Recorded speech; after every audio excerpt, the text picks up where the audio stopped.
কিন্তু আমি মনে করি যে জামাতে ইসলাম নামে যে দলটা আছে সেই দলটার সবচেয়ে ভালো সময় আমার বিবেচনায় এখন চলছে। এতটা ভালো অবস্থানে তারা কখনোই ছিল না। কেউ কেউ হয়তো বলবেন কেন 2001-এ যখন বিএনপি ক্ষমতায় গেল তখন তো জামাতের 2জন মন্ত্রীও ছিল, তারা ক্ষমতার শেয়ারে ছিল, ক্ষমতার তারা ছিটে ফোটা স্পর্শ পেয়েছে। কিন্তু তারা এককভাবে ক্ষমতায় যেতে পারবে অথবা যারা ক্ষমতায় যাবে তাদের মধ্যে প্রধান দল হিসেবে জামাত থাকবে, যে জোটের মাধ্যমে যারা যাবে ক্ষমতায় সেই জোটের প্রধান দল হিসেবে জামাত থাকবে, এমন কোনো সম্ভাবনা আমি অন্ততপক্ষে আমার জীবিতকালে দেখিনি। কিন্তু তেমনই একটা সম্ভাবনা এই সময়ে কেন যেন অনেকে ভাবছেন যে বোধহয় জামাত পেয়েছে।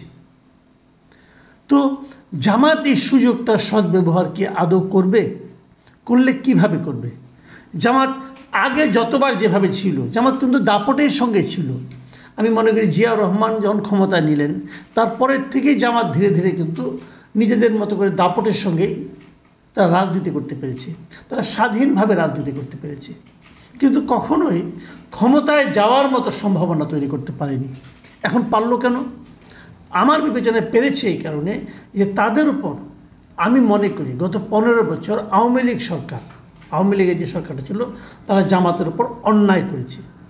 এই অন্যায়টা দেশের সাধারণ মানুষ ভালোভাবে নেয়নি, যে কারণে যারা নাকি সবসময় নিপীড়িত থাকে তাদের প্রতি সাধারণ মানুষের এক ধরনের সিম্প্যাথি কাজ করে। সেই সহানুভূতি জামাতের জন্য একটা ইতিবাচক উপাদান হিসেবে যুক্ত হয়েছে। আরও একটা ঘটনা ঘটেছে, সে ঘটনাটা হলো যে জামাত এই সময়টাতে নিজেদেরকে নানাভাবে, যেহেতু তাদের প্রকাশ্য রাজনীতি করার অতটা সুযোগ সুবিধা ছিল না, তারা নিজেদের মতো করে তাদের দলটাকে গুছিয়ে নিতে পেরেছে। এবং গুছিয়ে নেওয়ার মাধ্যম হিসাবে তারা তাদের যে টেকনিকটা, যে বিভিন্ন জায়গায় বিভিন্ন সেক্টরে নিজেদের লোকগুলোকে তারা স্থাপন করতে পেরেছে, বসাতে পেরেছে। শিবির ছিল অন্য চেহারায় ছিল, ছাত্রলীগের মধ্যে শিবির ঢুকে গিয়েছিল, তারপরে তারা রাজনীতির সঙ্গে ছিল এবং তাদের নীতিগত যে আদর্শের ব্যাপারটা সেটাকে তারা চালু রাখতে পেরেছে এবং সব জায়গায় প্রশাসনের সমস্ত জায়গায় তারা এই কাজগুলো করতে পেরেছে, যার সুফল তারা এখন পাচ্ছে। এখন দেশের গুরুত্বপূর্ণ জায়গায় জামাত তাদের যে প্ল্যান্টেড যে ক্যারেক্টারগুলো আছে সেগুলোকে বসাতে পেরেছে। জামাতের সবচেয়ে দুর্বলতার দিক কোনটা? আমি মনে করি দুর্বল দিকটা হলো তাদের 71-এর স্বাধীনতার যুদ্ধে তাদের ভূমিকা আসলে কী ছিল সেই বিষয়টা নিয়ে যখন আলোচনা ওঠে তখন জামাত যে চুপ করে থাকে, আমি মনে করি এটা হলো জামাতের সবচেয়ে বড় দুর্বলতা।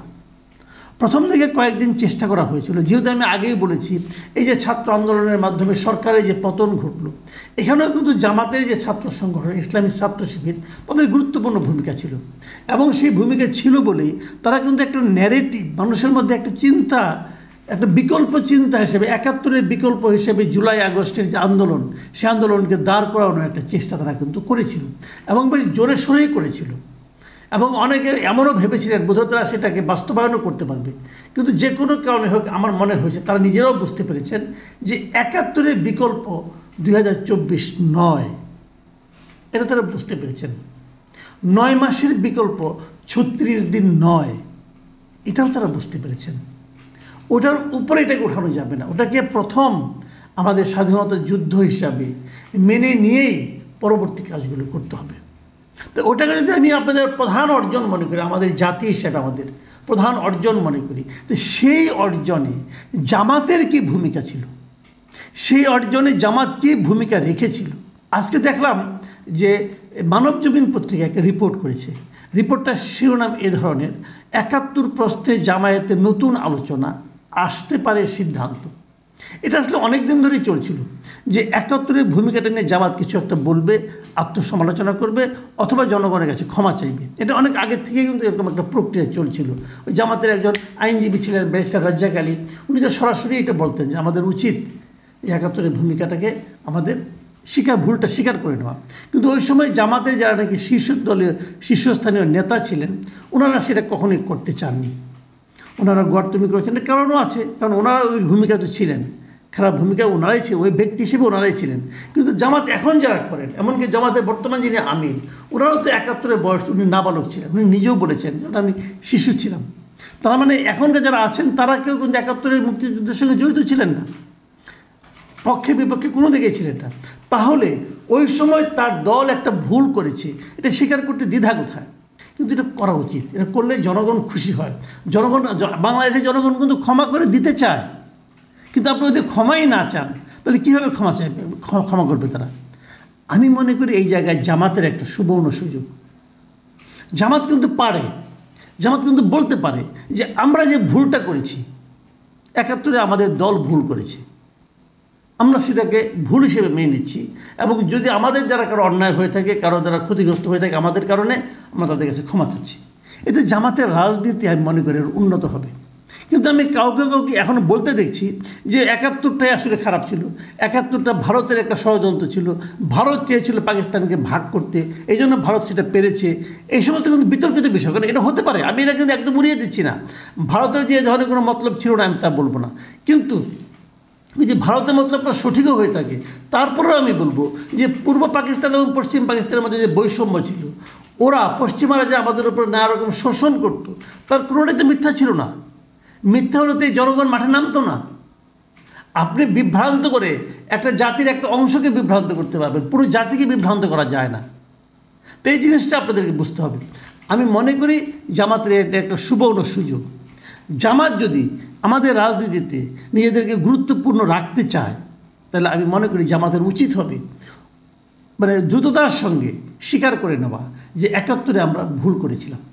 যদি আপনি 71-এর ভুলটা স্বীকার করেন, তাহলে কিন্তু আপনি একমাত্র বর্তমান সময়ে প্রাসঙ্গিক রাজনীতি করতে পারবেন।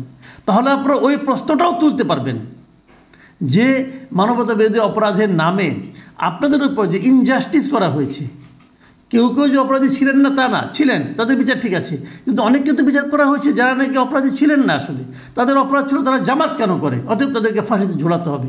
এই কাজও তো হয়েছে দেশে, আওয়ামী লীগ সরকারই করেছে। তো এই পুরো বিষয়গুলো আমি মনে করি রিভিউ করা দরকার।